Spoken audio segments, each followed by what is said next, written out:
Amis camping-caristes, bonjour. Alors aujourd'hui, je vais faire des essais sur un chauffage chinois, un chauffage de marque Vevor. Alors souvent il est appelé Webasto chinois. C'est un chauffage gasoil. Alors je vais faire les mêmes essais que sur la vidéo 25 où j'avais contrôlé sur l'autotherme que j'ai installé sur mon camping-car, des essais de consommation de gasoil, est-ce que ça donnait bien la bonne puissance de chauffe, les débits d'air, les consommations électriques, enfin, je vais refaire exactement la même chose sur le chauffage que vous allez voir à l'écran, donc je vais l'afficher. Alors c'est un chauffage de 5 kW, qui théoriquement devrait consommer en pleine puissance 0,52 litres/heure, c'est bien écrit. Et j'ai un énorme doute, et je vous expliquerai pourquoi. Ils disent que c'est pour du 15 à 20 mètres carrés. On ne sait pas si c'est de l'habitation ou un camping-car ou autre. Tout ça, ça dépend bien sûr des déperditions. Il a la fonction Bluetooth, ça fonctionne avec un smartphone, il y a une télécommande, enfin bon, un petit réservoir.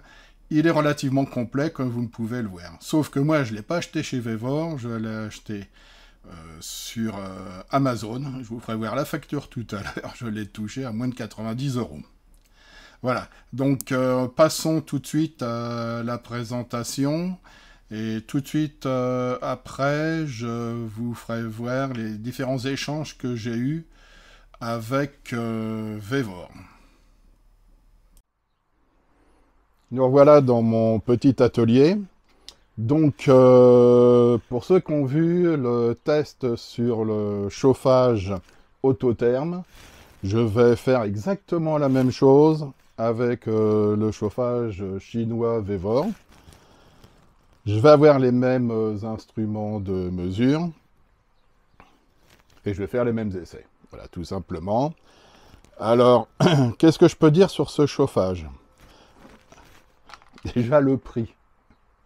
Je l'ai acheté sur Amazon, moins de 90 €. Je crois que c'est 86 € livré. Vous voyez, un peu, pour vous donner un ordre d'idée, c'est juste le prix du thermostat chez Autotherme, sans parler du chauffage. Bon, enfin après, il faut voir ce que ça donne. Hein. On va regarder ça, je vais faire toutes les mesures. Alors, qu'est-ce que je peux dire? Au niveau des montages, c'est relativement simple. On dessert ça, on ouvre. Alors, je ne sais pas si vous allez bien voir, mais vous avez accès à tout. La carte électronique, le thermostat, la sonde de surchauffe et la bougie. C'est-à-dire que quand vous le mettez à plat dans le camping-car, vous enlevez ça et vous avez accès à tout, y compris la carte électronique qui se démonte. Alors, il faut savoir que cette carte électronique... Alors, moi, j'ai tout démonté, j'ai pris des photos. Et malheureusement, quand j'ai remonté, que j'ai fait les premiers tests, ça ne démarrait pas. Je suppose que j'ai esquinté un composant de la carte électronique.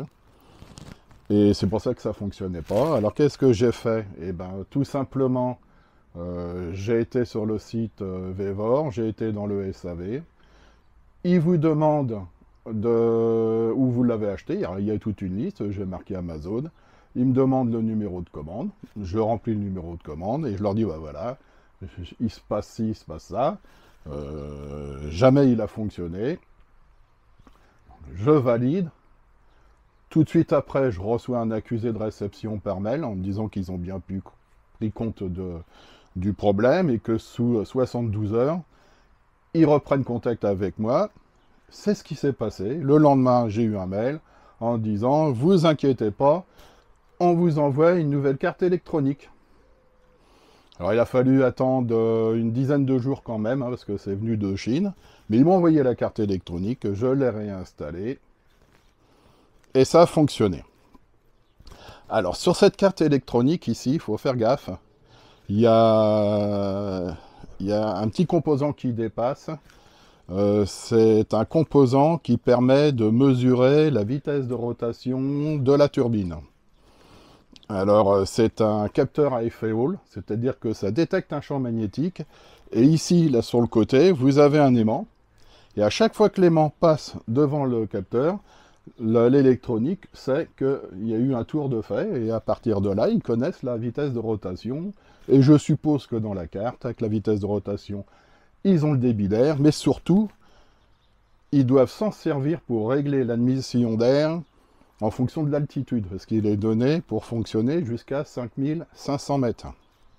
Alors 5500 mètres, en Europe, on ne dira jamais, hein, je crois que le plus haut qu'on puisse aller en voiture, j'avais dit ça dans la vidéo précédente, je crois que c'est dans les 3000 mètres. Hein. Bon, enfin, peu importe, ils ne le fabriquent pas que pour l'Europe. Hein.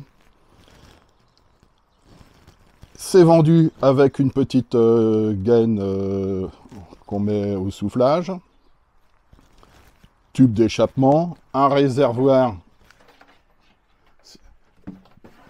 un petit réservoir pour le carburant, admission d'air, flexible, le pot d'échappement, le silencieux. Bon, il y a tout, le flexible. Alors c'est du léger, hein, ce qui paraît que ça tient pas longtemps, j'en sais rien, mais en tous les cas c'est pratique à mettre parce que ça se faufile partout. La pompe. Bon, il y a tout pour un fonctionnement, je dirais, où on le met à plat dans un camping-car. Alors, pourquoi j'ai pas installé ce modèle-là dans mon camping-car?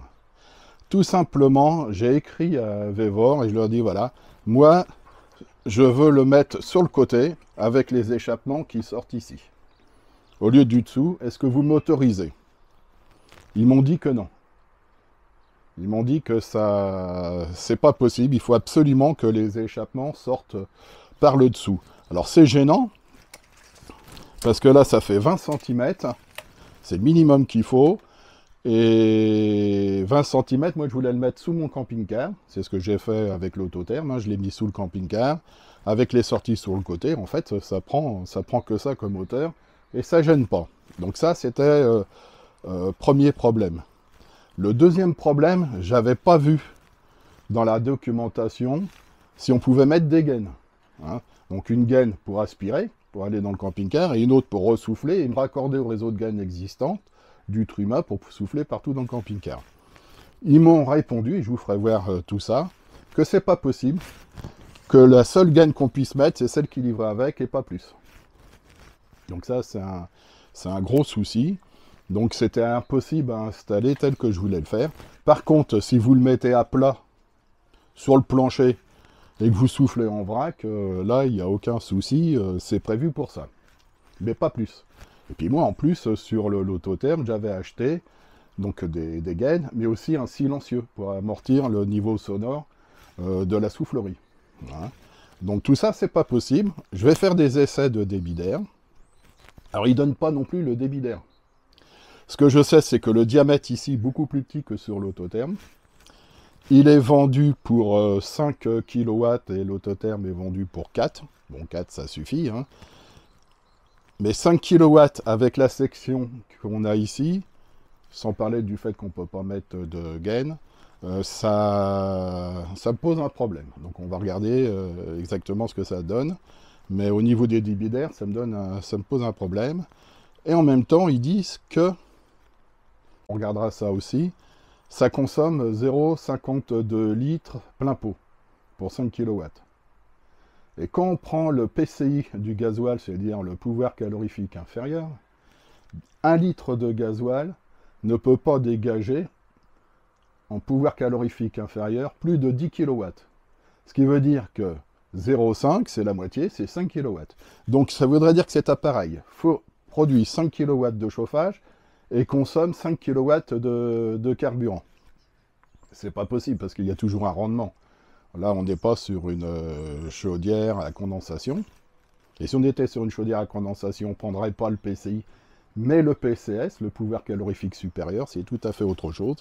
Donc déjà, ce qu'ils annoncent en consommation n'est pas en concordance avec la puissance annoncée de chauffage. Donc on va regarder où est l'erreur. Est-ce que l'erreur est sur les 0,5 litres ou est-ce que l'erreur est sur les 5 kW? Mais il y a une erreur quelque part, ça c'est sûr. Voilà, donc je vais remonter ça. Alors là, franchement, c'est bien étudié. Regardez ça, c'est remonté. C'est accessible, c'est vraiment pas mal fait. Bon, j'ai mis un petit truc pour pas que ça tombe. Et puis je vais attaquer les essais. Alors pour les essais, bon, vous connaissez un peu ma manière de faire et tout le matériel que j'ai. Mais je vais faire, pour ceux qui n'ont pas vu les vidéos précédentes, un petit récapitulatif. Alors par rapport à l'autotherme, j'ai mis, ici j'ai un appareil qui mesure les températures. Alors ce sont des thermocouples de type K. J'en ai 4 dessus, hein. J'ai une visu des 4 températures. Et sur cet appareil-là, je mesure la température extérieure qui rentre ici dans l'admission d'air pour la carburation. J'ai la température, j'ai mis une sonde dans le tube, ici à la sortie, directement pour mesurer la température des fumées. Et j'ai rajouté 2 autres sondes, une que je mets sur la tuyauterie à la sortie, donc j'en ai une à l'intérieur, une sur la tuyauterie, et j'en ai une autre sonde ici, qui est sur la tuyauterie, mais à l'entrée du silencieux. Bon, je vous expliquerai après pourquoi j'ai fait ça. Il y a une raison, je ne fais pas ça pour rien. Et puis là, j'ai un autre appareil encore, où je peux mettre 4 sondes aussi. Ça, c'est mes appareils de mesure de température, surtout les sondes thermocouple de type K. C'est pas une énorme précision, hein, c'est précis à 2-3 degrés près. Mais comme là, on se situe dans les 200-300 degrés, on n'est pas à 1 ou 2 degrés près. Bon, j'ai tout un tas de sondes. Après, j'ai des sondes comme ça, qui eux sont des sondes de précision. J'en ai tout un paquet.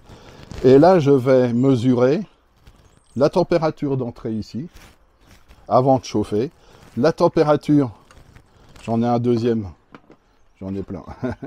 Voilà, de soufflage. C'est la première chose que je vais faire. Je vais le mettre en marche. Je vais mesurer la température qui rentre, la température qui sort. Je leur ai demandé quel était le débit d'air, parce qu'ils ne le donnent pas le débit d'air. Ils disent que c'est fait pour, je crois, 15 à 20 mètres carrés, mais ils ne disent pas quel est le débit d'air qui sort. Et ils m'ont répondu qu'on avait 75 normaux mètres cubes. Alors, normaux mètres cubes, c'est des unités qu'il faut convertir en fonction de la pression atmosphérique, de la température d'humidité qui rentre dans l'appareil, et à partir de là, on retombe sur des mètres cubes. J'ai fait la conversion, ça fait à peu près 80 et quelques mètres cubes. Bon, ça va me servir à calculer la puissance, parce que à partir du moment où on connaît le débit d'air, la température entrée, la température sortie, on peut calculer la puissance de chauffe. Je suis sûr des températures entrée et sortie, je ne suis pas sûr du débit d'air. Ce qu'ils m'ont donné, ça me paraît bizarre. Donc vous verrez que dans un deuxième temps, je vais mettre ici un appareil avec une résistance électrique, et je vais calculer le débit réel pour chaque vitesse de débit d'air, parce qu'on a 10 étages de puissance. Donc je vais faire étage par étage, ça va durer longtemps, hein, c'est pour ça que je n'ai pas enregistré tout le temps. Étage par étage, quelle est la puissance de chauffe, mais également la consommation de gasoil et la consommation électrique. Donc pour ce faire, j'ai une balance ici électronique qui a une précision de 0,01 g. C'est pas 1 gramme, c'est pas 0,1 g, c'est 0,01 g. J'ai ici un compteur chronomètre qui fait du décompte, donc je vais faire des mesures sur un certain temps. Je crois que c'est une dizaine de minutes, et pendant 10 minutes, je vais regarder exactement combien on consomme de carburant. Après, il suffit de multiplier par 6 pour avoir la consommation de carburant à l'heure, étage par étage. Je vais également mettre ici, c'est un compteur d'impulsion. Alors ce compteur d'impulsion va mesurer, donc je vais le brancher sur l'alimentation de la pompe électrique, et en même temps que je vais comptabiliser le poids sur 10 minutes, je vais comptabiliser le nombre d'impulsions pour chaque étage de puissance sur 10 minutes. Ça, c'est pour pouvoir contrôler les impulsions de la pompe. Qu'est-ce que j'ai d'autre? Mesure de son. C'est un sonomètre de précision aussi. Donc je vais mesurer le niveau sonore de la pompe sol. Donc je ne ferai pas tourner le chauffage et je ferai des enclenchements électriques sur la pompe pour simuler les petits claquements. Et puis je vais me mettre ici à 30 cm pour mesurer le niveau sonore à 30 cm pour le comparer au niveau sonore de l'autotherme. Je vais me mettre aussi ici, à cette distance-là, 1,20 m pour faire la même chose, mesurer le niveau sonore. Après, je vais refaire les mêmes mesures, mais avec le chauffage, pour mesurer le niveau sonore du chauffage à différentes distances, toujours pour le comparer à l'autotherme, et pour vous donner une idée des niveaux sonores qu'on peut avoir à l'intérieur du camping-car. Ici, j'ai un appareil, une alimentation stabilisée, où je vais pouvoir alimenter, je vais mettre du 13 volts pour faire fonctionner toute l'installation. Je vais avoir l'intensité consommée, et puis m'affiche aussi la puissance. Voilà.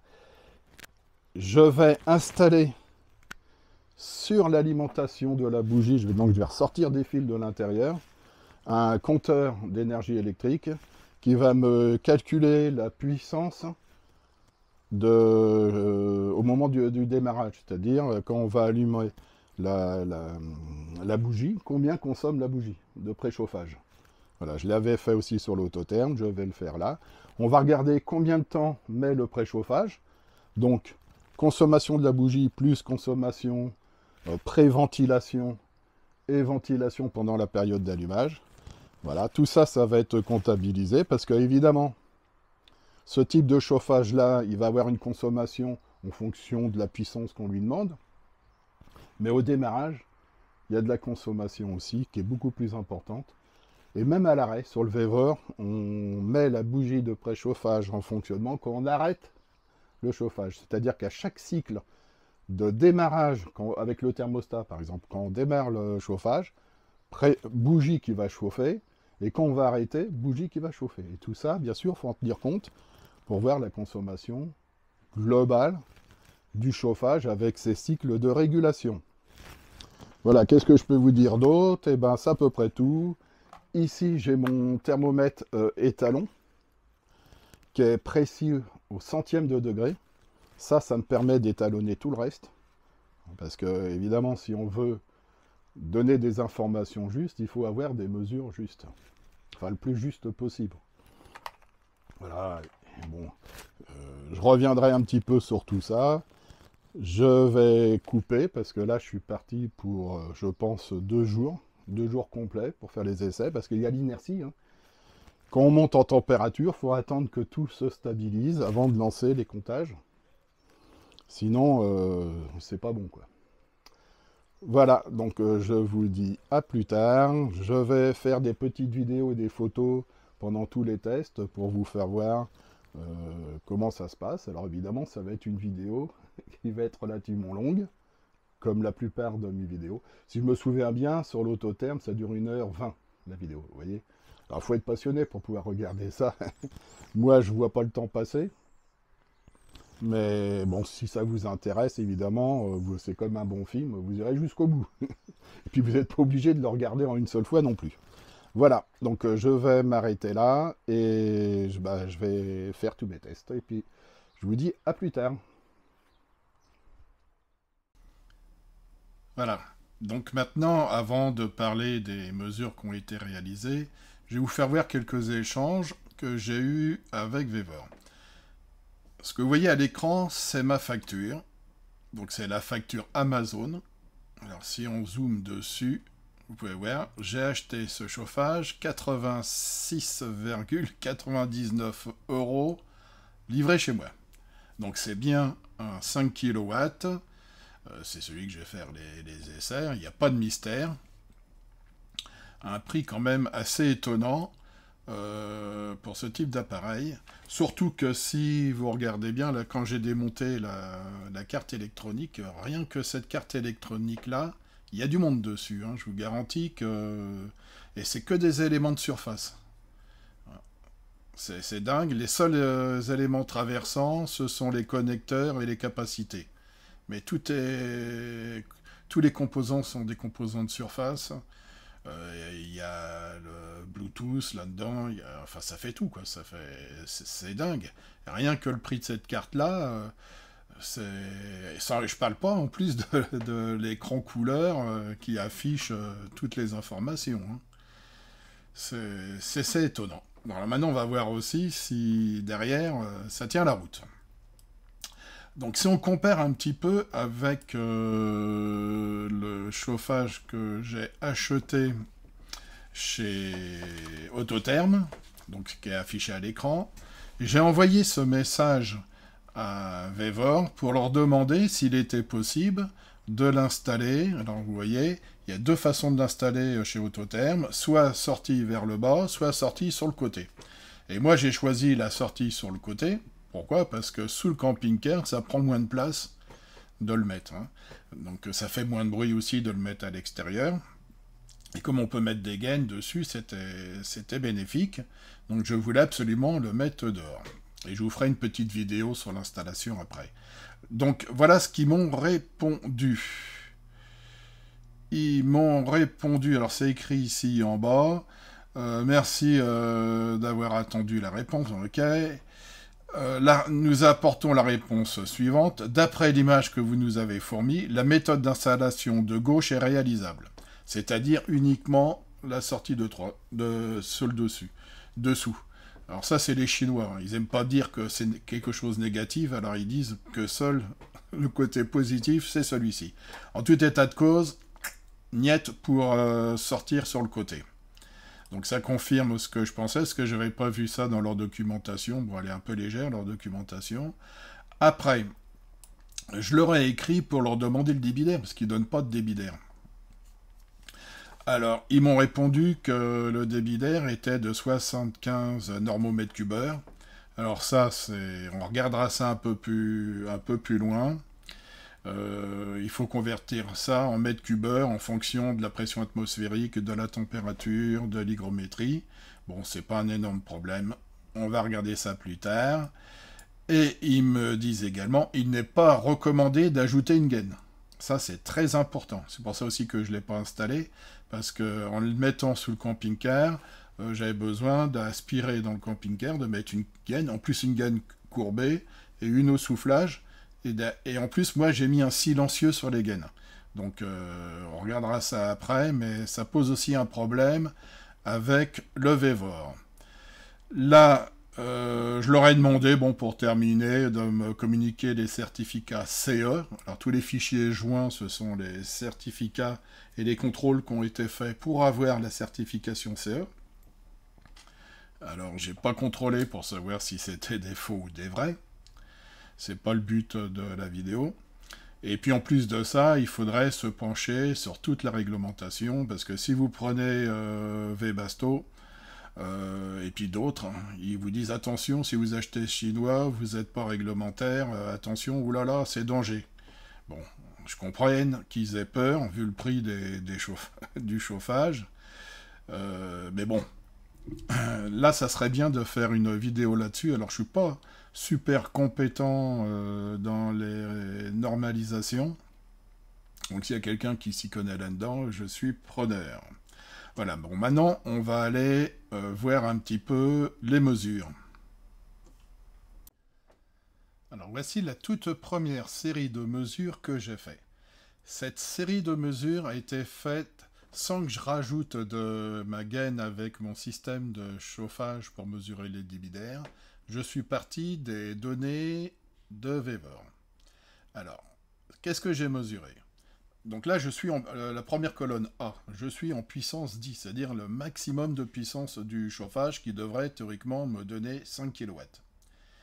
J'ai pris la température T1, T3, T4, c'est mes thermocouples qui mesurent les températures des gaz de fumée.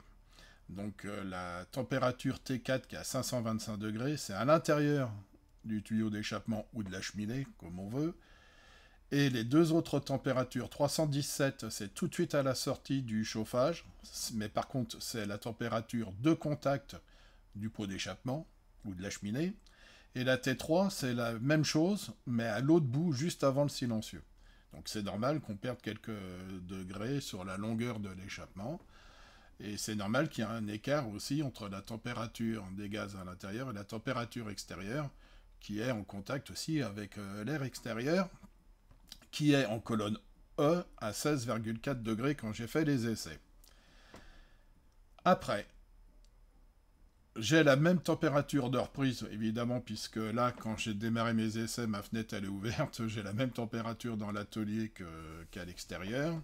Je démarre avec de l'air à 16,4 qui rentre à l'intérieur du chauffage et qui ressort à 91,3 degrés.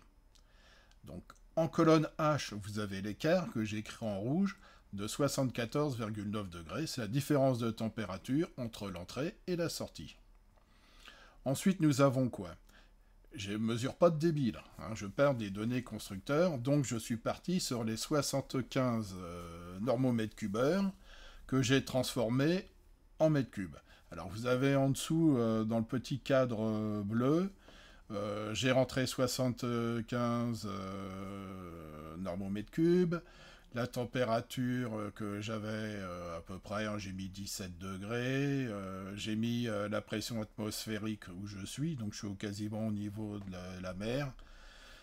Et j'ai mis aussi l'humidité relative. Et ça m'a calculé 80,5 mètres cubes heure. Donc c'est le débit que donne le chauffage Vevor, débit qu'il me donne. Ça, je ne l'ai pas mesuré. À titre d'exemple, de comparaison, si je prends le chauffage de chez Autotherm, qui lui ne délivre que 4 kW, il a un débit de 168 mètres cubes. 168 mètres cubes. Ça n'a rien à voir avec les 80. Les 80, c'est 2 fois moins. Et une bouche de sortie de 96. Donc la gaine est de 90, la bouche est de 96, il y a un petit rétrécissement, alors que sur Vevor, on est à 75. Donc débit moindre, diamètre de gaine moindre, c'est logique. Par contre, ce que j'arrive pas à comprendre, c'est les 80 mètres cubes par rapport aux 5 kW de chauffage. On va y revenir. Donc finissons. Donc là, sur la partie gauche, je vous ai mis les équations classiques que je vais utiliser pendant toutes les mesures. C'est-à-dire que la puissance de chauffe, c'est égal au débit d'air en mètres cubes, multiplié par 0,34, qui est la chaleur volumique de l'air, en wattheure par mètre cube et par degré, et que je remultiplie par la différence de température. Dans le cas de figure ici, la différence de température est de 74,9 degrés. On a vu 16 degrés,4 à l'entrée, 91,3 à la sortie, 74,9 de différence, que je multiplie par les 80,5 mètres cubes et que je remultiplie par 0,34, ce qui veut dire que j'ai une puissance de chauffage de 2050 watts, c'est-à-dire 2 kW. On est très loin des 5 kW annoncés. Tout ce que je vous ai parlé, là, c'est sur le fond jaune. On est très loin des 5 kW annoncés. Maintenant, faisons le calcul inverse.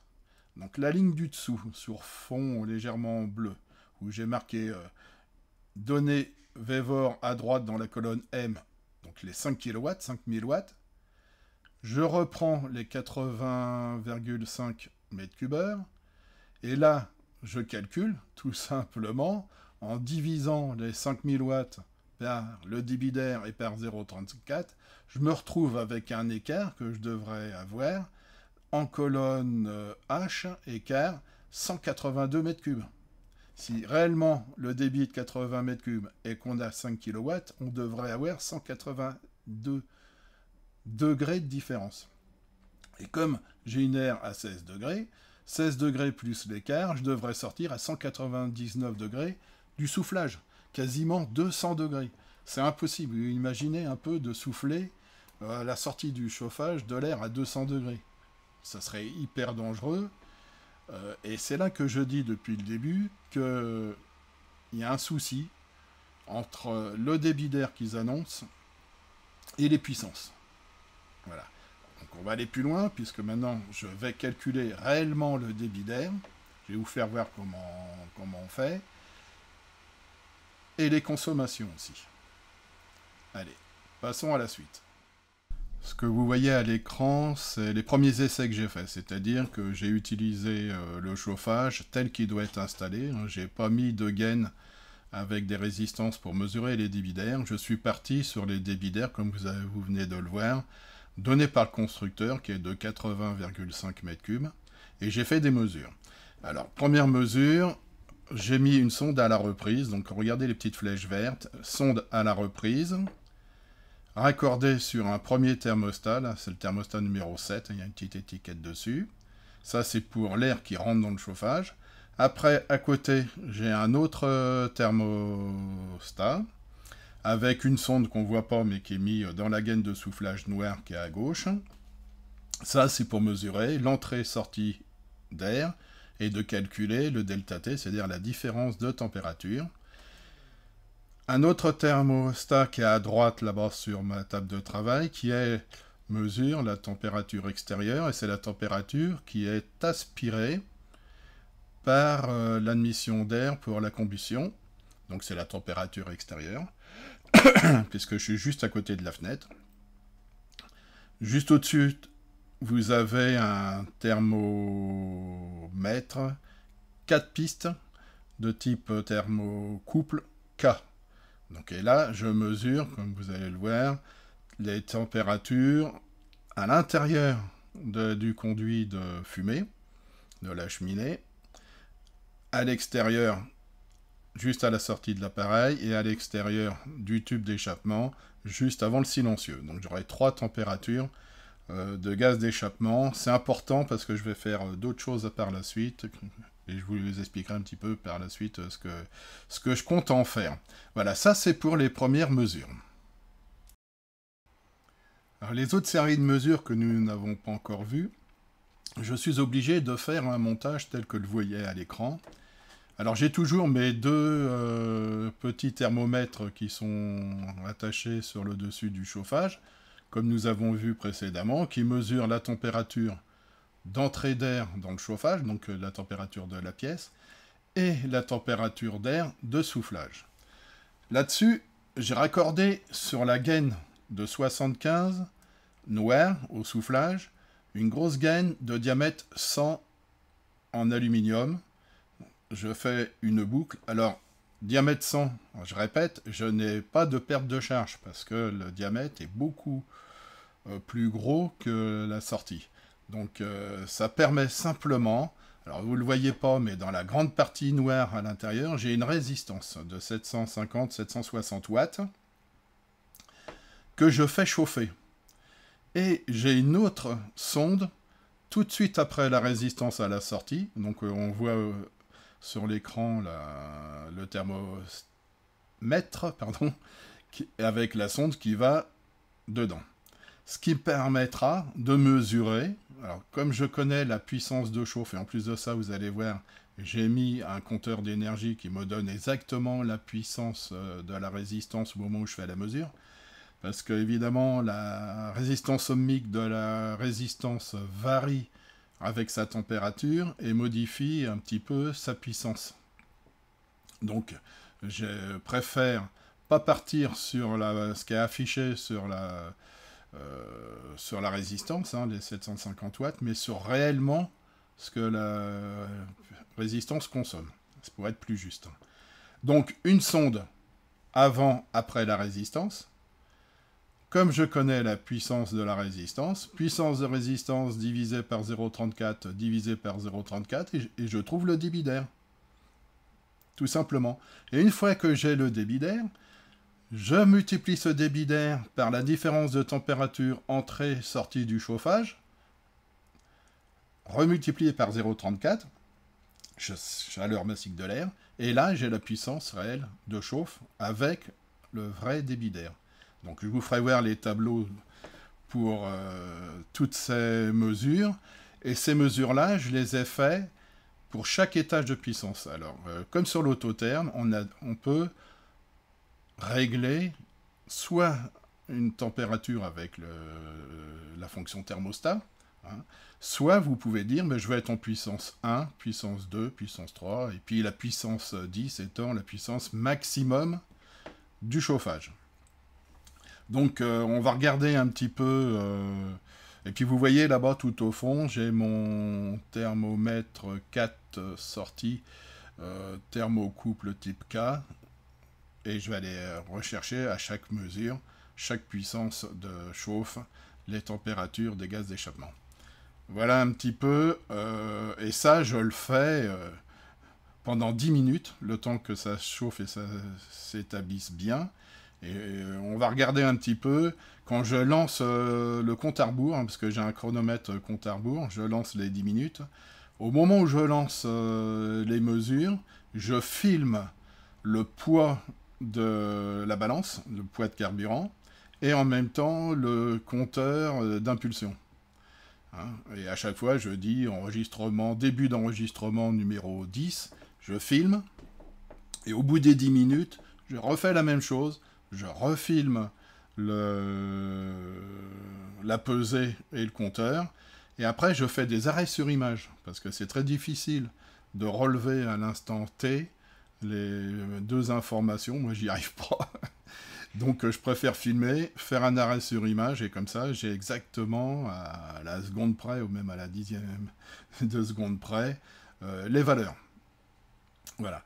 Et en même temps, j'en profite pour aller filmer tous les thermomètres pour pouvoir mémoriser, une fois que les températures sont stabilisées, les températures entrées et sorties, pour pouvoir faire tous les calculs. Voilà un petit peu la procédure que j'utilise. Alors je précise tout ça parce que je pourrais très bien vous dire, voilà, ce chauffage-là, il fait ci, il fait ça, mais je vous donne toutes les procédures, parce que si vous voulez reproduire chez vous ce type de mesure, c'est pas compliqué. Et voilà un peu toutes les procédures que moi j'utilise.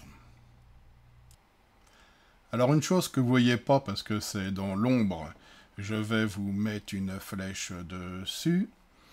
C'est un appareil qui mesure la tension, l'intensité et la puissance que j'ai raccordé directement sur la bougie de préchauffage pour voir combien consomme cette bougie. Pour entrer en ligne de compte dans les estimations de consommation électrique. Donc je vous fais un petit zoom dessus et je vais vous passer un petit film justement où on va voir ça. Ça va être intéressant, puis après on va regarder d'autres films où je vous fais voir un petit peu les compteurs. Donc j'ai mis un buzzer, 7 volts, 56,4 watts et presque 8 ampères. Et ça, le buzzer il est là. Et je comptabilise avec le chronomètre depuis combien de temps le préchauffage chauffe pour calculer la puissance. Puissance consommée. Alors que vous avez pu le voir, je vais me répéter un peu. Ça, vous devez avoir l'habitude. J'ai sorti donc l'alimentation de la bougie que j'ai fait passer par ce wattmètre pour alimenter ensuite la bougie. Ce qui me permet de recueillir des informations sur la tension, sur la puissance et l'intensité consommée. J'ai également mis un buzzer, c'est-à-dire qu'à chaque fois que la bougie se met en marche, que ce soit à l'allumage ou à l'arrêt, je suis informé, parce qu'on ne peut pas l'oublier, par le bruit du buzzer. Et puis j'ai l'affichage des consommations qui s'affiche aussi sur l'écran. Alors que dire? Si on fait une petite comparaison par rapport au Vevor, à l'autotherme, bon c'est 3 minutes, hein, ça dure le même temps. Le Vevor, lui, tire 7 volts 0,7, l'autotherme 9 volts 34. Par contre, au niveau des intensités, évidemment, l'autotherme tire 3,64, c'est-à-dire 34 watts. Et là, nous tirons 7,98 et c'est un peu logique puisque la tension est moindre. Mais par contre, quand même, on est à 56,4 watts de consommation, qui est très supérieur, enfin très supérieur. Je crois que ça fait 70% de plus que l'autotherme au niveau de la consommation, au niveau de l'allumage. Voilà. Et ça à prendre en compte sur la consommation de la batterie, bien sûr, parce que plus vous allez démarrer et arrêter, et bien évidemment, plus pendant ces périodes-là, vous allez consommer beaucoup. Voilà pour ce qui était de la bougie de préchauffage. Alors je précise aussi qu'à l'arrêt, c'est à peu près pareil. C'est un peu plus court sur le VEVOR que sur l'autotherme, mais c'est la même. Ça fonctionne de la même manière. On allume la bougie de préchauffage à l'arrêt. Bon, maintenant, je vais vous faire voir deux petites séquences vidéo. La première, c'est ce que je filme quand je lance les mesures pour 10 minutes. Donc, je filme le compteur de poids, enfin la balance, et en même temps l'appareil qui mesure les impulsions, pour pouvoir faire un arrêt sur image et avoir la bonne mesure au moment où j'appuie sur le chronomètre. Donc le chronomètre, c'est un compte à rebours qui démarre de 10 minutes à 0. Et en même temps, je filme l'énergie consommée au niveau de mon alimentation stabilisée. Vous verrez que ça varie beaucoup, puisque chaque impulsion fait que, hop, on monte en puissance, et après, quand on coupe, et ainsi de suite. Alors évidemment, plus les impulsions sont rapides, plus on est en puissance 10, par exemple, par rapport à la puissance 1, où les impulsions sont plus espacées. Alors là, il faut faire une petite moyenne des consommations. Et puis la deuxième vidéo qui va suivre tout de suite après, ben, c'est la fin de l'enregistrement. Quand j'arrive au bout de mes 10 minutes, je refilme la pesée, je refilme le compteur d'impulsion, et puis je vais regarder en même temps toutes les, tous les compteurs, enfin tous les thermomètres, pour pouvoir figer au bout de 10 minutes, quand tout est stabilisé, les différentes températures pour calculer les puissances de chauffe et les débits d'air. Voilà. Donc passons aux vidéos. Allez, on est parti pour la puissance 10.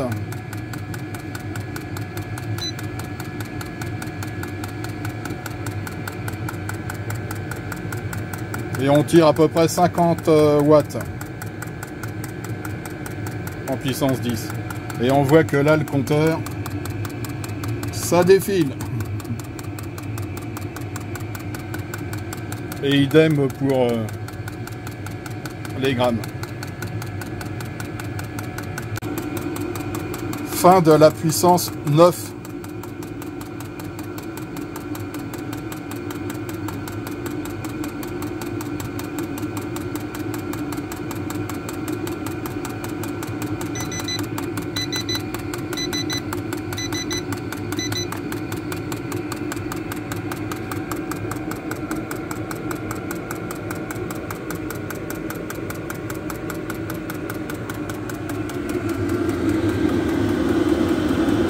En 5, 82, 5, 110.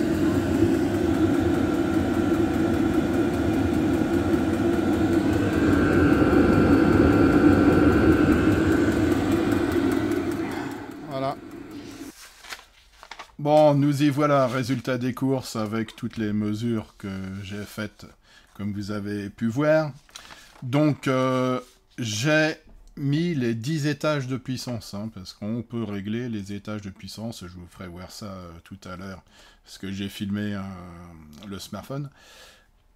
10 étages de puissance, donc je suis parti de 1 à 10. Je l'ai fait alors sur plusieurs jours, parce que c'est relativement long à faire. C'est ce qui explique que les températures extérieures ou reprises varient, hein, ils montent et ils descendent, parce que c'est pas été fait au même moment et le même jour. Que voyons-nous? Donc, première colonne A. Puissance, ce sont les étages de puissance. T1, T3, T4, c'est les températures de combustion des fumées. Bon, c'est pas très intéressant pour vous. On voit quand même que au niveau des températures des fumées, on monte en pleine puissance à 482 degrés, très loin des températures de fumée d'autotherme, qui eux se situaient aux alentours des 300 degrés. Ce qui veut dire, c'est qu'il y a une perte d'énergie, hein, de la chaleur qui part dans les fumées, et cette chaleur-là ne va pas, bien sûr, dans le corps de chauffe pour évacuer cette chaleur-là sur l'air. Après, on a en colonne E les températures extérieures. En colonne F, c'est la température de reprise à l'aspiration donc du Vévor. La colonne suivante, c'est la température de soufflage après le Vévor. Les écarts, c'est l'écart entre l'entrée et la sortie, pour pouvoir calculer les puissances. L'écart suivant, c'est l'écart avec les résistances. Donc vous avez ici en colonne GHI la température des gaz après la résistance, hein, dans les gaines, et l'écart entre la température de soufflage du Vévor et la résistance qui nous permet de calculer le débit d'air. Le débit d'air est calculé. Donc en fait, en réalité, en puissance 1, nous avons 49 mètres cubes heure. Et en pleine puissance, en puissance 10, on a 59. On va dire 60 mètres cubes heure.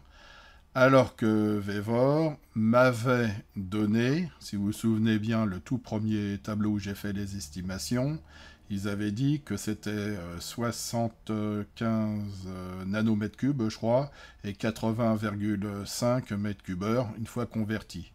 Et moi, j'avais fait les calculs en partant de cette base-là théorique avec les différences de température, et j'étais tombé sur une puissance de chauffe de 2000, un peu plus de 2000 watts. Hein. Et là, on en est relativement loin, comme nous allons le voir.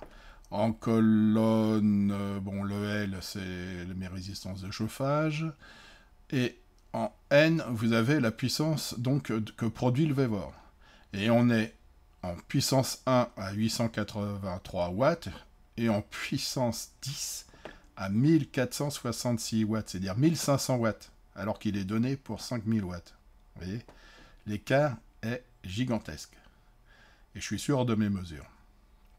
À moins que quelqu'un me prouve que je me trompe quelque part. Ce qui serait étonnant, parce que j'ai quand même une certaine habitude à faire ce genre de choses. En colonne O, nous avons la température du corps de chauffe qui est affichée sur le smartphone. C'est une information intéressante. Hein. On monte à 200 degrés au maximum, 213 degrés sur le corps de chauffe. Alors, le corps de chauffe avec ses ailettes, hein, c'est là que l'air qu'on veut réchauffer passe. Et c'est ça qui permet de réchauffer l'air. Alors, évidemment, plus le corps de chauffe est chaud, plus on réchauffe l'air. Et au niveau ventilation, consommation de ventilation, pleine puissance, on est à 49,9, disons que 50 watts. Et de mémoire, c'est la même chose qu'on a sur l'autotherme. Une cinquantaine de watts en pleine puissance, mais sauf que l'autotherme, c'est pour 160 mètres cubes, alors que là, c'est pour 60 mètres cubes. Il y a un petit peu la différence. Et puis on a les intensités. Donc voilà ce que je peux dire au niveau des puissances. On est très très loin des puissances annoncées. Et dans le tableau suivant, on va regarder les consommations de gasoil. Voilà, j'ai fait les consommations de gasoil en faisant simplement la différence de poids sur la balance. Alors je le répète, c'est une balance, comme vous avez pu le voir, c'est les dixièmes de grammes qui défilent. Donc on est précis au dixième de gramme près. Donc c'est quelque chose de très précis. Hein. Et c'est sur 10 minutes. Alors, je m'excuse si vous ne voyez pas, mais on va venir directement à la colonne T. La colonne T, c'est le poids du réservoir, du bidon avec le carburant, avant de lancer les 10 minutes. En colonne suivante, vous avez après 10 minutes, Voilà. La colonne V, bah, c'est la différence. Hein. Sur la première ligne, j'ai 22 grammes de différence. Et ça, c'est des 22 grammes sur 10 minutes qu'il faut multiplier par 6 pour avoir les 132 grammes par heure. C'est la colonne W. Après, je convertis ces grammes en litres en utilisant la densité du gasoil à 15 degrés. J'ai pris à peu près la température de, comment dire, de mon atelier. Et là, on a des consommations en litres-heure.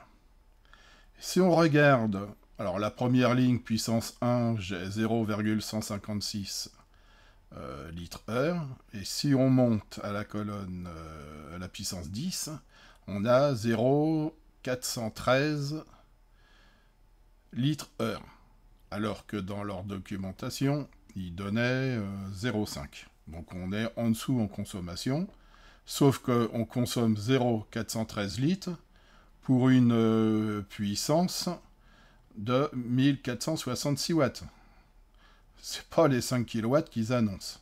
Donc le delta est hyper important. En gros, ça veut dire qu'on consomme beaucoup pour peu de production. Et ça, c'est un peu logique, hein, quand on prend la température des gaz de fumée qui sont à 500 degrés, toute la chaleur qu'on brûle, on la récupère, enfin tout le gasoil qu'on brûle, on le récupère pas pour chauffer l'air, mais en partie pour partir dans les fumées. Et après, j'ai pris le PCI. Alors le PCI, c'est le pouvoir calorifique inférieur du gasoil. Ici, je l'ai pris à 10 kWh par litre. C'est des données qu'on trouve sur Internet. Alors, on trouve beaucoup de données concernant les combustibles, et notamment le gasoil, parce que vous avez le gasoil, le fuel léger, le fuel lourd, enfin, il y en a des quantités industrielles, avec des petites variantes de PCI entre eux, mais concernant le gasoil de combustion, c'est ce qui se rapproche le plus de la vérité. Bon, de toute façon, même à quelques dixièmes de watts près, ça ne changerait pas grand-chose. Ce qui veut dire que quand on brûle la quantité qu'on a en colonne X en litres-heure, on a un certain pouvoir calorifique. Ce qui veut dire que quand on brûle 0,413 en pleine puissance litres-heure, on brûle 4133 Wh. Je ne sais pas si c'est clair pour vous. C'est-à-dire que la quantité de gasoil brûlé ne peut pas donner plus que 4133 watts. Donc on est loin des 5 kW. Et en plus, ce PCI, il y a le rendement qui rentre en ligne de compte. Et là, le rendement, il est désastreux parce que on brûle l'équivalent de 4133 Wh pour en produire que 1466. Vous voyez un peu l'écart. C'est ce qui explique encore les températures de fumée élevées. Après, qu'est-ce que j'ai ? J'ai les nombres d'impulsions. Alors, ce que j'ai fait, c'est, comme vous avez pu le voir, je relève, au moment où je lance le compte à rebours avec le chronomètre, je fais un arrêt sur image, je regarde le poids de carburant et je regarde le compteur à impulsion. Et au bout des 10 minutes, quand ça commence à sonner, quand ça sonne, quand on arrive à la fin, j'arrête, arrêt sur image au niveau de la vidéo, je relève le poids de carburant restant dans le bidon, et je relève le compteur d'impulsion. Donc c'est comme ça que j'ai fait les consommations de carburant en grammes pour 10 minutes, grammes heure, que j'ai transformé en litres, mais en même temps, on a le nombre d'impulsions, et j'ai en colonne AC la différence d'impulsion en fonction des étages de puissance, entre 1 et 10. Voilà. Et après, pour pouvoir voir s'il n'y a pas d'erreur, j'ai divisé ce nombre, j'ai divisé le nombre de litres-heure par le nombre d'impulsions à l'heure, et je retrouve en dernière colonne avec 0,021 millilitres par impulsion, et ça, c'est valable sur toute la colonne, ce qui veut dire que tout est cohérent. Voilà. Ça permet de voir la cohérence. Après, on pourrait retrouver les caractéristiques de la pompe, et de pouvoir comparer le débit en fonction du nombre d'impulsions. J'ai pas cette information-là pour ce qui est de Vevor. Mais par contre, je l'avais concernant le chauffage autotherme et j'avais pu faire les comparatifs et c'était tout à fait bon. Voilà ce qu'on peut dire de la production donc, du chauffage, qui est vraiment très en dessous de ce qu'ils annoncent. Alors il est vrai que quand on le met, quand vous l'installez et que vous le mettez en route, ben, vous entendez la soufflerie, vous voyez que l'air passe bien, parce que ça souffle hein, quand même, même si le débit n'est pas énorme, et puis ça souffle chaud. Hein, si on regarde les températures de soufflage qu'on avait en puissance 10 juste avant, bah vous allez voir qu'on a des températures relativement importantes. Et en tout état de cause, si jamais on avait le débit et la puissance qu'ils annonçaient, comme je l'ai expliqué tout au début, on aurait des températures de 200 degrés. Donc c'est pas possible. Il y a une erreur, il y a une erreur quelque part. L'erreur, elle est partout d'ailleurs. Elle est sur le débit, elle est sur la puissance et elle est sur les consommations. Mais d'un autre côté, alors là, tout ce que je fais, c'est des essais où je quantifie des puissances, des consommations et tout ça. En aucun cas, c'est sur la fiabilité du matériel, que ce soit pour l'autotherme ou pour le Vevor. Je suis incapable de vous dire si le matériel dans le temps est fiable ou pas. Ce que je peux vous dire, c'est ce qu'il consomme en électricité, en carburant et ce qu'il produit. Voilà. Donc on va regarder autre chose tout de suite après. On va regarder ce que ça donne si on crée des pertes de charge, parce qu'ils disent qu'il ne faut absolument pas mettre de gain dessus. Et ben moi je vais créer des pertes de charge et voir ce que ça donne. On va regarder ça ensemble. Bon, voilà, j'ai fini toutes mes mesures. Alors, je ne sais pas si vous voyez, mais j'en ai rempli des pages d'enregistrement comme ça. Donc il va falloir que je mette tout ça au propre avec Excel pour pouvoir faire des calculs intermédiaires et puis pouvoir faire une analyse. Là, ce que je vais faire une petite expérience. Comme je disais, je les ai interrogés et ils me disent de ne pas mettre de gaine dessus. Hein. Donc là, ce que j'ai fait ici, avec cette gaine-là, c'est une gaine qui est de 100 de diamètre par rapport à une section de 75. Et eux, ils veulent pas qu'on aille plus loin que ce qu'ils livrent. Mais étant donné que j'ai mis une gaine plus grosse, évidemment, je ne crée pas de perte de charge. C'est pour ça que j'ai pu faire mes essais.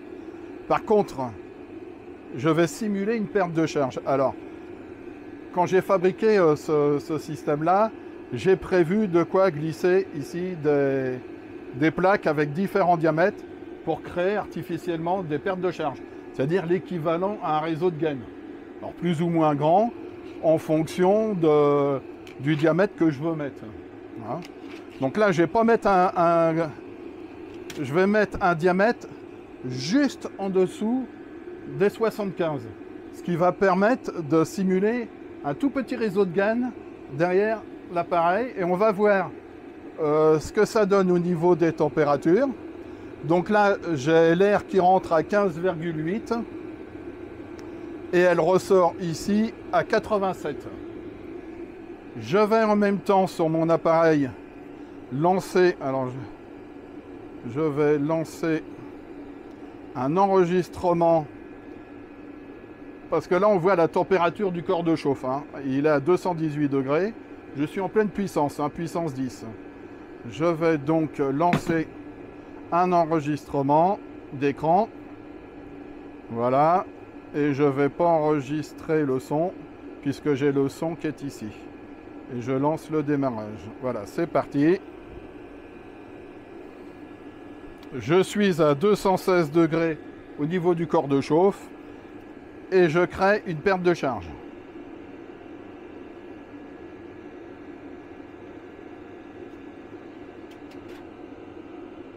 Voilà.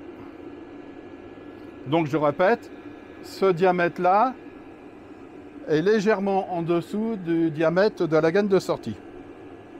C'est-à-dire que même si vous rallongez en 75 dans votre camping-car, plus vous allez mettre de longueur et plus vous allez mettre de bouche, plus vous allez créer de la perte de charge.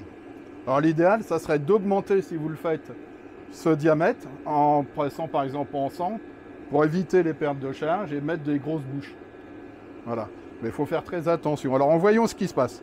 On est déjà monté là à 220 degrés. Corps de chauffe.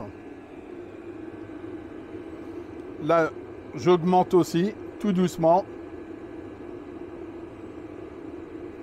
Là, je suis presque à 90 degrés. 222 degrés. Et ça augmente au fur et à mesure. Et j'ai pas regardé si... je regarderai tout à l'heure si l'intensité du ventilateur varie également. 224 degrés. Vous voyez le corps de chauffe là, il monte en température, c'est normal. Vous avez moins d'air qui passe dessus. La pompe injecte autant de carburant qu'avant.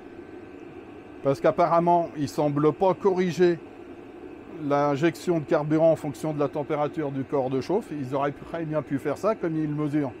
En disant si je vais trop en température, eh ben, je diminue la quantité de carburant pour diminuer la puissance et faire chuter la température. Ce n'est pas le cas. Ou alors si c'est le cas, parce que là ça s'est stabilisé. Et j'ai l'impression que si ça diminue, même la ventilation, je la sens varier. Ouais. Ouais. On est plus haut qu'avant, mais ça s'est stabilisé. Alors, est-ce que c'est l'injection? Alors, ça devient compliqué à mesurer parce qu'il faudrait que je mesure les impulsions, le nombre d'impulsions avant et après. Je le ferai peut-être. Parce que c'est quand même intéressant. Ouais, parce que là, ça redescend, dis donc. 219, ça corrige. Hein. Je vais enlever ça. Alors.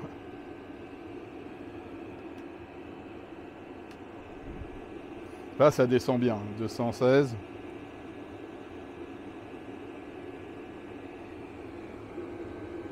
Et là aussi, ça redescend.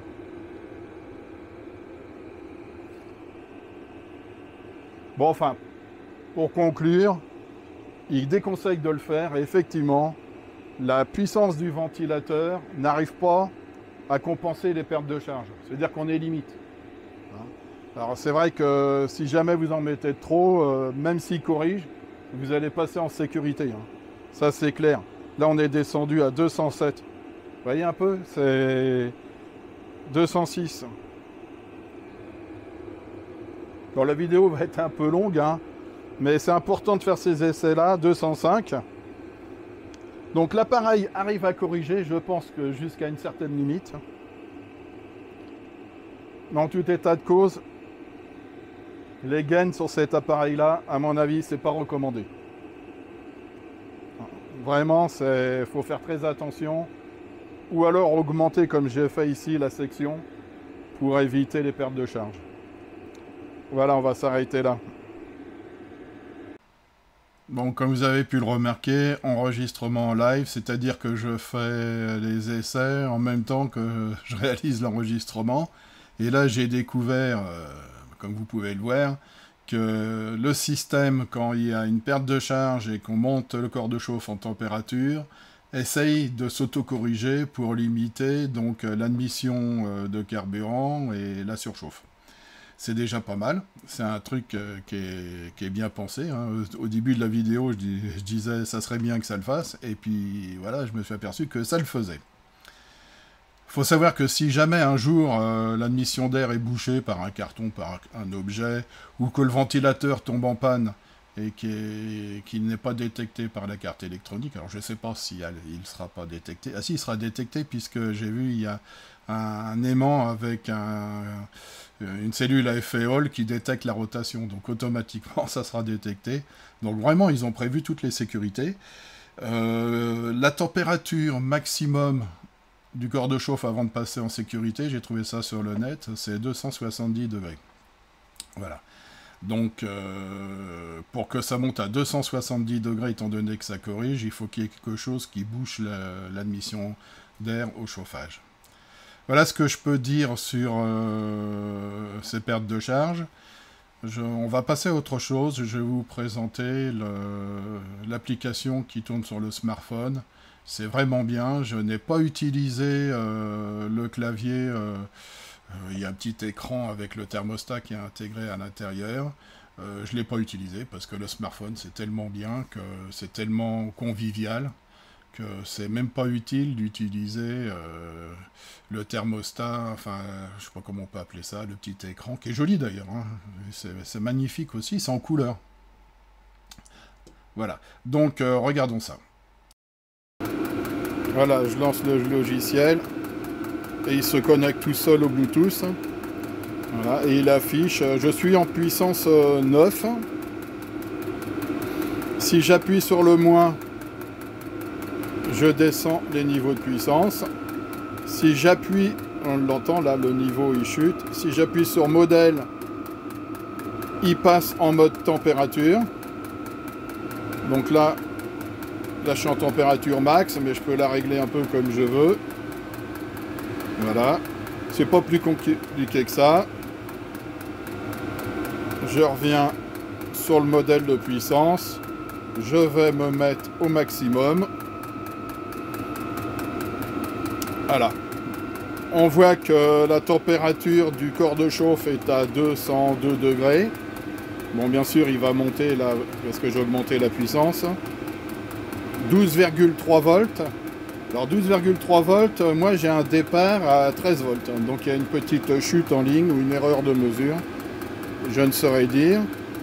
L'altitude 100 mètres, bon ça, c'est le capteur de pression atmosphérique qui détermine la hauteur. En fonction des conditions météo, ça peut fausser la mesure d'altitude. Mais lui, il régule en fait sur la pression atmosphérique. Donc on s'en fout un peu, mais là, l'affichage est mauvais, puisque je suis quasiment au niveau de la mer. Il y a une erreur de 100 mètres. Et 17 degrés, c'est la température où est placé le petit boîtier de contrôle. Voilà.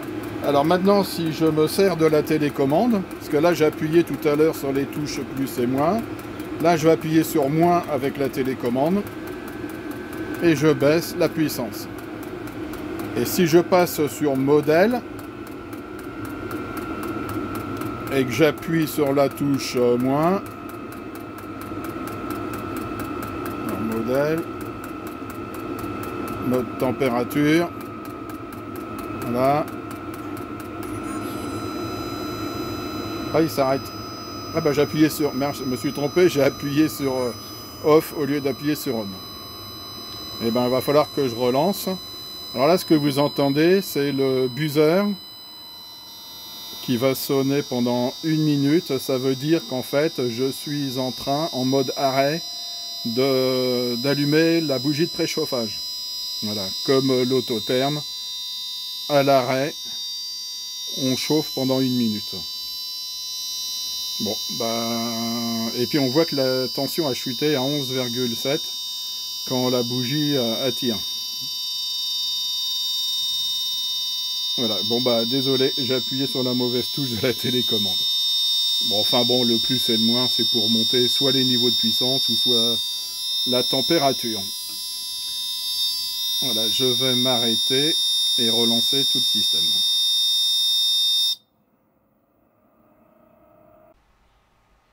Bon, on va terminer sur les niveaux sonores, parce que les niveaux sonores, c'est quelque chose d'important. Surtout que ce modèle, vous ne pouvez le mettre, en théorie, qu'à l'intérieur. On reviendra là-dessus. Donc, j'ai fait des niveaux sonores comme sur l'autotherme, aux mêmes distances. Alors, on va comparer, parce qu'un niveau sonore par lui-même, c'est abstrait, mais quand on compare deux appareils qui ont les mêmes fonctions, et en plus, j'ai fait les mesures dans les mêmes conditions, c'est important de savoir si un appareil est plus bruyant que l'autre. Donc il y a 3 petites vidéos qui vont se suivre. La première vidéo, on va filmer donc le sonomètre à une distance, je crois que c'est 40 cm comme sur le Vevor, et on va mesurer donc le niveau sonore de la pompe sol, sans le chauffage. Donc je vais faire toucher les fils pour l'enclencher, et vous remarquerez que plus je les touche vite, plus le niveau sonore monte. Pourquoi? Parce que le sonomètre, lui, il lisse entre 2 pics. Donc plus vous rapprochez les pics, c'est-à-dire que plus vous êtes en grande puissance, et même j'arrive pas moi à donner des impulsions aussi rapides que l'appareil envoie à la pompe, mais je vais faire le maximum, et c'est ça qu'il va falloir prendre en ligne de compte, hein, c'est quand les impulsions sont rapides. Après, je vais déplacer le sonomètre, je vais me mettre à 1,20 m de la pompe, refaire des mesures dans les mêmes conditions. Et enfin, je vais faire des mesures à la même distance aussi de l'appareil de chauffage en fonctionnement, avec la pompe bien sûr, et avec 3 puissances de chauffe.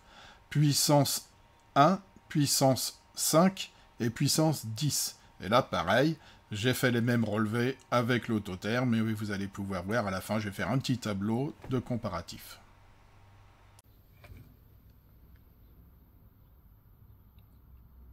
Je vais lancer l'enregistrement donc de la caméra qui va filmer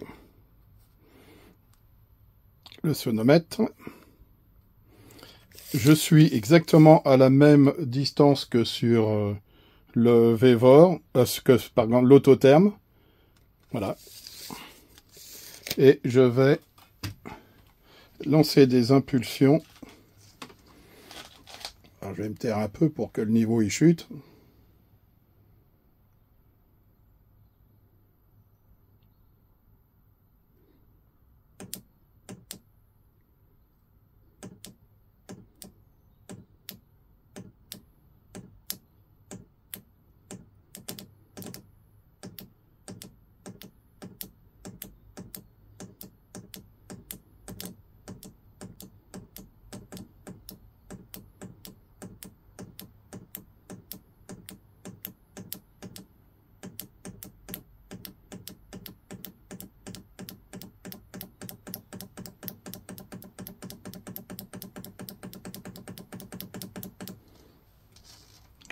« 54-55 dBA à 30 cm. Je vais tout déplacer et me mettre à l'autre bout de l'établi pour faire exactement les mêmes mesures. Et après, on fera un petit comparatif.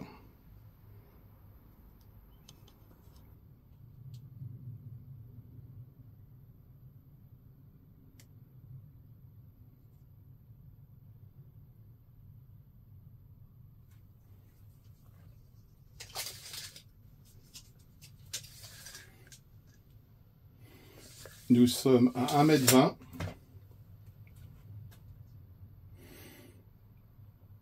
Bon, là, on ne le voit pas, mais quand je vais m'arrêter de parler, on va descendre aux alentours de 30 dBA.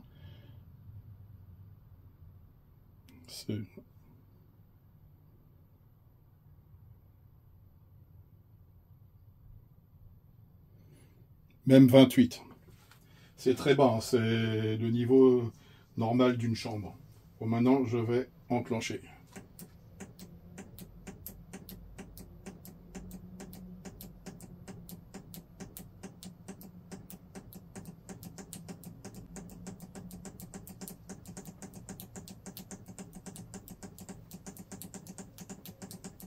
Bon, on se situe aux alentours de 47 dBA à 1,20 m. Voilà.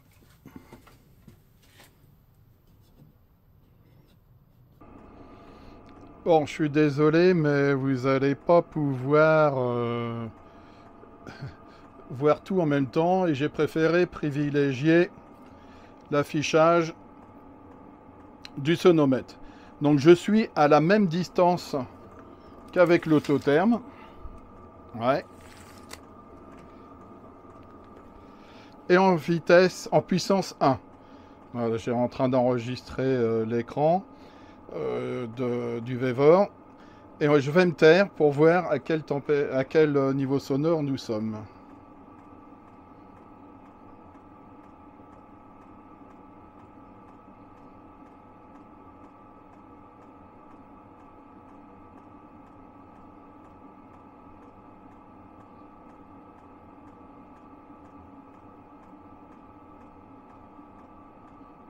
On varie entre 57,5 et 57,8, en sachant que le VEVOR en puissance 1 était à 53 dBA.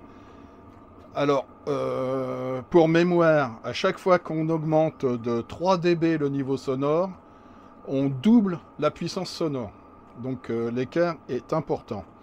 Maintenant, je vais passer à la puissance 5. Voilà. Et la puissance 5, en attendant que ça monte, on était sur l'autotherme à 58 dBA.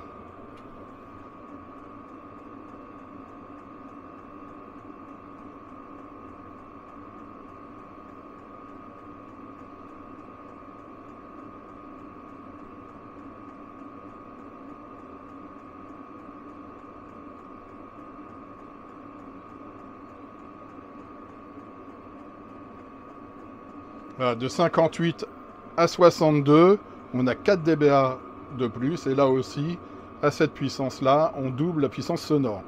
Je vais passer en puissance 10. Alors, sur l'autotherme, on y était à 64.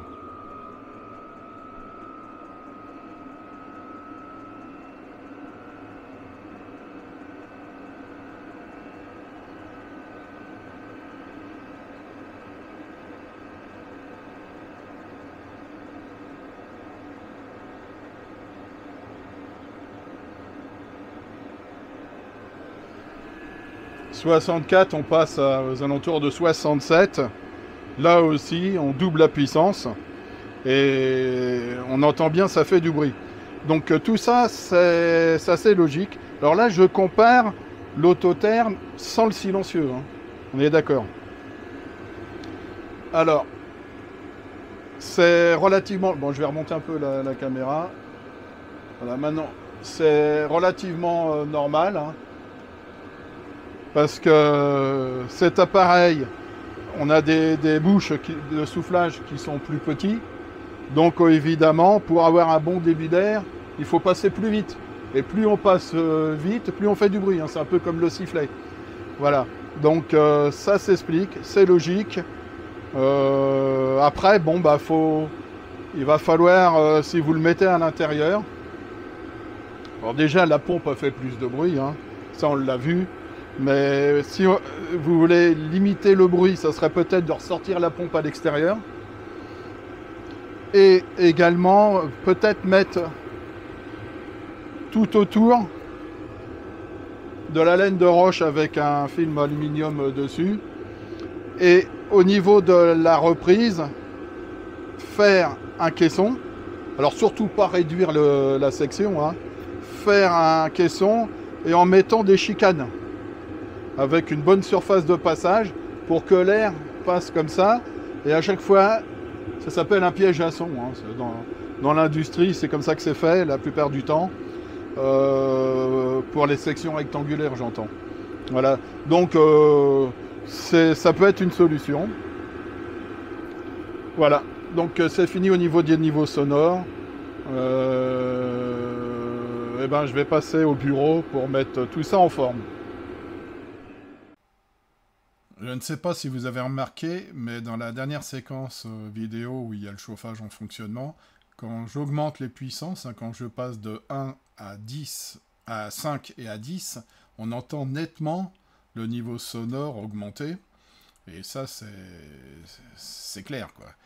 Maintenant, on va passer aux conclusions, et le plus simple, c'est de démarrer sur les conclusions de la dernière séquence, la dernière vidéo, c'est-à-dire les niveaux sonores. Donc la pompe sol, si on se met à 40 cm et à 1,20 m, par rapport à l'autotherme, hein, toujours pareil, c'est bien de faire des comparaisons, c'est le seul que je puisse faire d'ailleurs sur l'autotherme.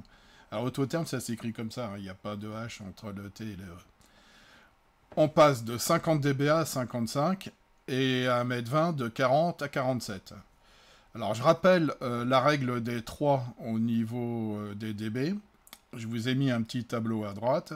À chaque fois qu'on augmente de 3 dB, on double la puissance sonore. D'accord? Là, on passe de 50 à 55, c'est 5. Et de 40 à 47, c'est 7. Et si on augmente de 10 dB, ou diminue 10 dB, là on multiplie par 10. C'est-à-dire qu'on est entre le double et 10 fois plus. Je dirais à peu près à la moitié. Et si vous augmentez de 20 ou diminuez de 20, alors là le facteur est 100, c'est logarithmique. Donc il faut faire attention, des fois on se dit 3 dB c'est pas grand chose, non 3 dB c'est énorme. Si on prend la pompe et le chauffage, pris à 1,20 m, comme sur l'autotherme, on passe en petite puissance 1 de 53 à 57,5, puissance 5, 58 à 62, puissance 10 de 64 à 67. Là aussi, on dépasse les 3 dBA de différence, et ça veut dire aussi qu'on double largement la puissance sonore. Voilà ce que je peux dire sur les niveaux sonores. Maintenant, si on regarde les performances, alors que ça soit en termes de puissance de chauffe ou de consommation, gasoil ou électricité,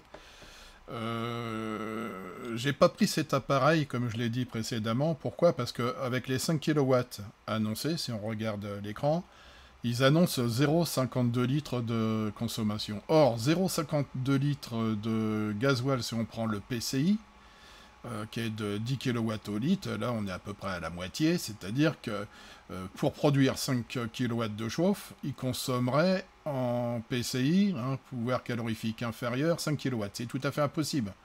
Sur ce type de chauffage, on n'a pas un rendement de 100%, au contraire, on en est loin. Et déjà, là, c'est une chose qui n'est pas possible, tout simplement. Deuxième chose, si on se fie à ce qu'ils nous annoncent, c'est-à-dire 5 kW, alors moi je les ai interrogés pour avoir le débit d'air, souvenez-vous, 75 normaux mètres cubes, or 75 normaux mètres cubes, ça fait 80,5 mètres cubes heure si je prends les conditions de par chez moi, c'est-à-dire pression atmosphérique, la température que j'avais et l'hygrométrie. J'ai mesuré les différences de température entre l'entrée et la sortie d'air du chauffage. Bon, on avait 75 degrés à peu près, multiplié par 0,34, multiplié par les 80 mètres cubes qui donnent, on fait du 2000 watts. On est loin des 5 kW. Maintenant, si je fais le calcul inverse, que je prends soi-disant les 5000 watts qui nous disent produire, avec les 80 mètres cubes qui nous disent données en ventilation, on se retrouve avec des écarts de température entre l'entrée d'air au chauffage et la sortie de 182 degrés. Et là, en l'occurrence, dans mon atelier, si je rentrais à 16,4 degrés, je sortirais à 199 degrés. 199, c'est impensable. Donc là aussi, il y a un gros problème de cohérence dans les chiffres et dans les résultats. Voilà, et en même temps, si on regarde le diamètre des gaines sur le Vevor, on a une sortie de 75 et une petite gaine de 75 mm de diamètre, alors que sur l'autotherme, on a 90 mm. Mais sur l'autotherme, pour simplement 4 kW, on a 168 m3. Alors, je vous invite à aller voir la vidéo que j'ai faite sur l'autotherme. Donc là, grosse incohérence entre la partie diamètre de gaine par rapport au débit, par rapport aux consommations. Enfin bon, ça va pas. C'est pour ça que bon, j'ai refait toutes les mesures et on va regarder ça dans la conclusion, ce que ça donne. Nous venons de voir donc les calculs avec les données que nous a donné le constructeur théorique, enfin sur le papier. Et là, ce que vous avez à l'écran, on a déjà vu ça précédemment, c'est les mesures réelles. Alors on va prendre que la puissance 10 pour faire vite. On a déjà des températures de gaz d'échappement de 500 degrés en puissance 10. C'est-à-dire qu'il y a beaucoup de déperdition, un mauvais rendement. On a un débit d'air qui n'est pas de 80 mètres cubes, mais de 59, et une puissance réelle mesurée de 1466 watts, c'est-à-dire 1500 watts. Voilà, avec un corps de chauffe à 213. C'est-à-dire que cet appareil-là, on pourra presque penser qu'ils m'ont vendu un 2 kW. Quoiqu'on peut toujours se poser la question. Au niveau de les consommations électriques, en pleine vitesse, ça équivaut à l'autotherme de 50 watts en pleine puissance. Sauf que l'autotherme donne 168 mètres cubes et ici que 60. Voilà. Donc au niveau consommation électrique, c'est plus important. Au niveau de la consommation électrique en phase de démarrage, c'est à peu près similaire, avec des tensions un peu différentes sur la bougie, mais la puissance est équivalente, et la durée est équivalente aussi, que ce soit à l'allumage ou à l'arrêt du chauffage, c'est équivalent.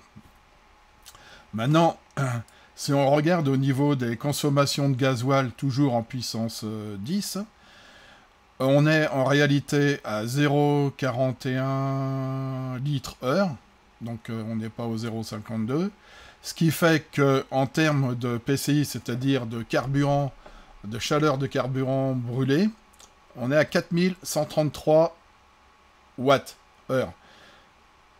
C'est-à-dire qu'on ne peut pas produire 5 kW si on en brûle 4100, surtout que derrière, il y a le rendement. Voilà, donc là aussi, c'est pas possible d'avoir les 5 kW si on n'en brûle que 4. Ça, c'est clair. Et puis j'ai fait aussi, si vous voyez sur la partie droite, des mesures d'impulsion et des comparatifs de puissance 1 à puissance 10. C'est-à-dire le rapport entre le nombre d'impulsions et la consommation, et on se retrouve à chaque impulsion avec 0,021 ml par impulsion, ce qui veut dire que j'ai quand même des mesures très cohérentes sur les 10 étages de puissance. Donc là, puissance réelle, on est très loin des 5 kW. Bon, la conclusion de la conclusion, ça va se terminer. Je sens déjà arriver tous les messages qui me disent « Alors, on achète ou on n'achète pas ?» Alors ça, chacun fait ce qu'il veut. Moi, j'ai fait des mesures factuelles de la réalité des choses. Enfin, du moins, comme moi, je la vois, et comme je la mesure, et comme je l'interprète. Maintenant, chacun fait ce qu'il veut. Au niveau de la fiabilité, évidemment, je ne peux pas me prononcer là-dessus parce qu'il faudrait le faire tourner longtemps, en altitude, voilà. C'est pas possible. Au niveau de législation, alors là, c'est un vaste sujet. Je suis pas un spécialiste de la législation, mais j'aimerais bien qu'il y ait des gens qui soient des avocats ou des juristes qui pourraient se pencher avec moi sur le sujet. Je suis preneur, parce que j'ai quand même des doutes, hein, et on essaye de nous faire peur sur la législation. D'un autre côté, eux, ils me disent, il n'y a pas de souci, on vous envoie les certificats CE. Alors CE, évidemment, c'est une chose, mais au moins, si en France, on accepte de faire entrer des produits qui sont certifiés CE, et qu'il n'y a personne qui disent attention, votre certification est pas bonne, hein, parce que je pense que les fabricants Webasto, Autotherm, ils ont les moyens de dire écoutez monsieur, ça c'est faux. Apparemment ça se fait pas, donc on peut se poser des questions. Enfin, c'est un autre sujet. Concernant la pose, alors évidemment, c'est une pose en intérieur uniquement, puisqu'on ne peut pas mettre de gaine. Et en plus, les longueurs de pot d'échappement, enfin d'échappement et de prise d'air, c'est extrêmement court.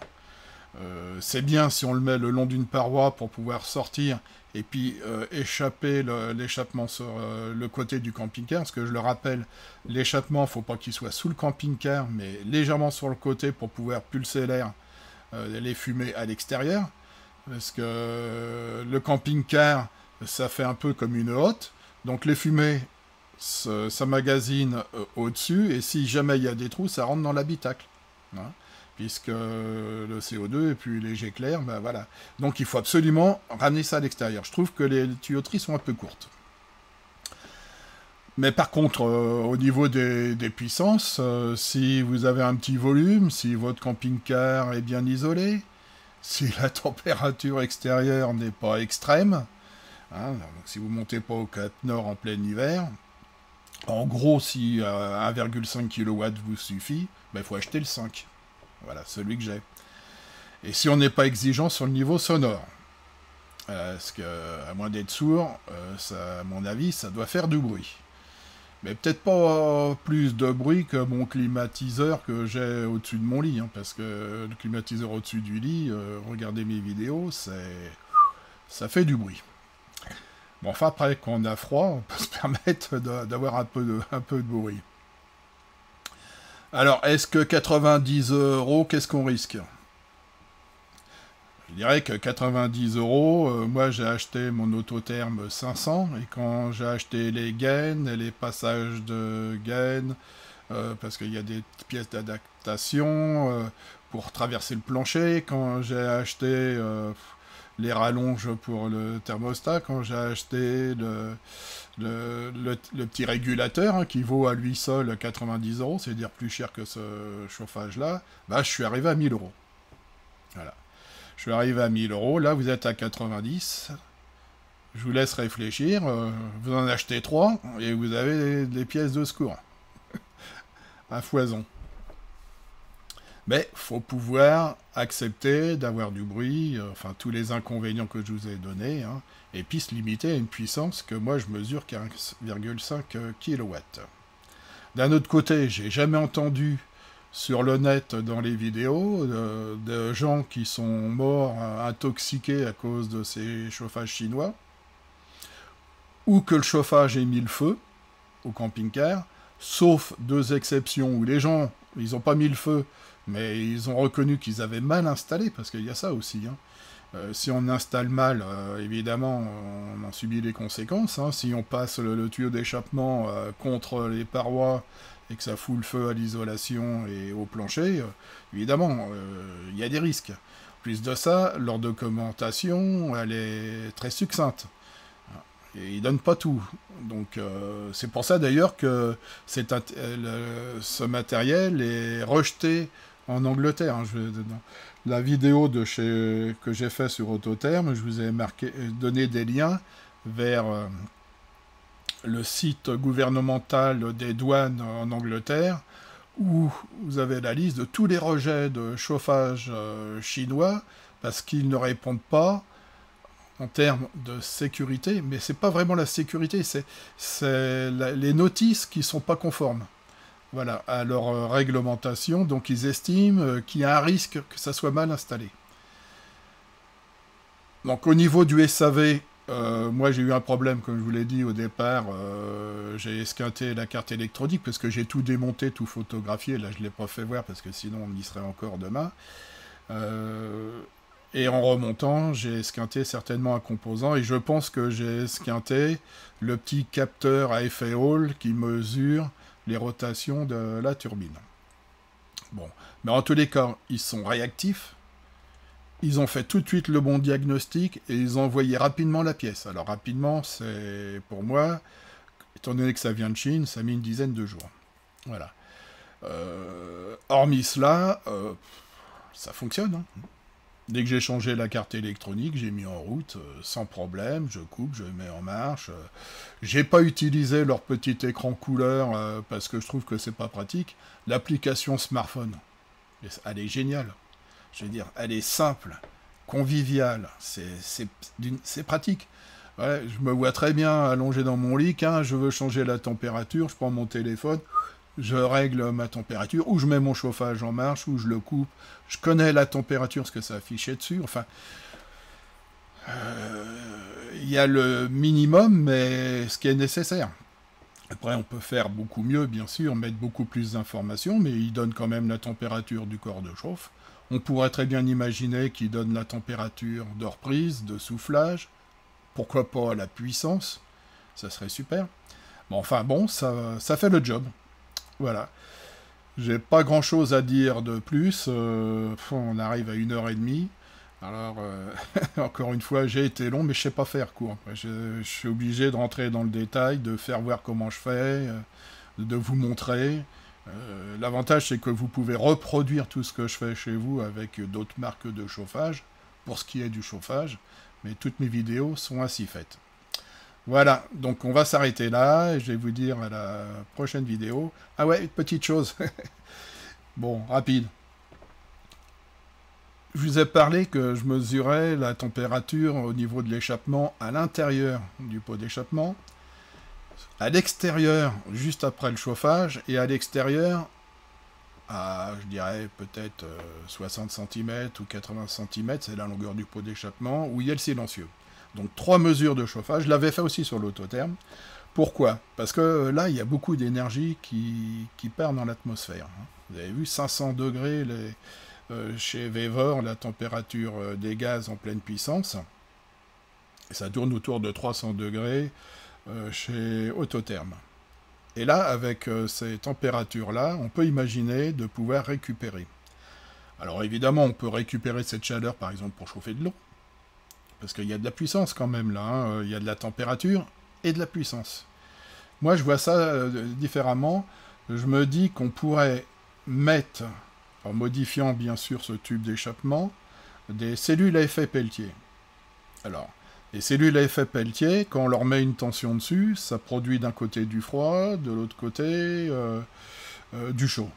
Mais inversement, si on prend l'effet Sidbik, alors, effet Peltier, Monsieur Peltier, Cocorico, c'est un Français qui a inventé ce système de réfrigération qu'on trouve dans les glacières, qu'on met sur le 12 volts. Donc l'effet inverse, c'est de chauffer d'un côté la cellule et de la refroidir de l'autre côté. Et ça, on produit de l'électricité. Et là, en l'occurrence, on a beaucoup de chaleur. Et comme on fait chauffer le chauffage quand il fait froid dehors, il fait froid à l'extérieur. On va dire qu'on allume le chauffage quand il fait 5 degrés, 10 degrés, encore, je ne sais même pas si à 10 degrés on l'allume, mais à 5 degrés, 0 degrés. Donc on a toutes les conditions pour bien faire fonctionner ces cellules thermoélectriques, hein, c'est son terme, pour pouvoir produire de l'électricité. Donc je suis en train d'étudier ça, et j'ai hâte, d'après mes premières estimations, on pourrait produire, quand on chauffe bien sûr, hein, une vingtaine d'ampères-heure. Alors sur les 20 ampères-heure, il y en a 5 qui partent pour alimenter le chauffage. Je veux dire que le chauffage sera auto-alimenté en électricité par les cellules à effet Peltier, mais on aurait encore 15 ampères-heure pour charger les batteries. Et si on estime qu'en plein hiver, quand il fait 0, moins 5, peut-être moins 10, on tourne, je dirais, une dizaine d'heures sur 24 heures, pour faire un calcul mental simple, 10 heures à 15 ampères, on balance 150 ampères dans la batterie. Tout ça pendant qu'on chauffe, sans surconsommation. Voilà. Alors sur le papier, c'est simple. À faire, c'est beaucoup plus compliqué.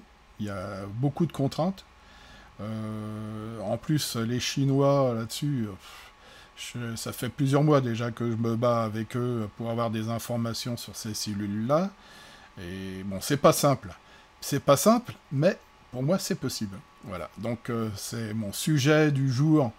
Dans le futur, c'est de fabriquer ce type de récupérateur de chaleur pour fabriquer de l'électricité pour alimenter le chauffage et les batteries du camping-car.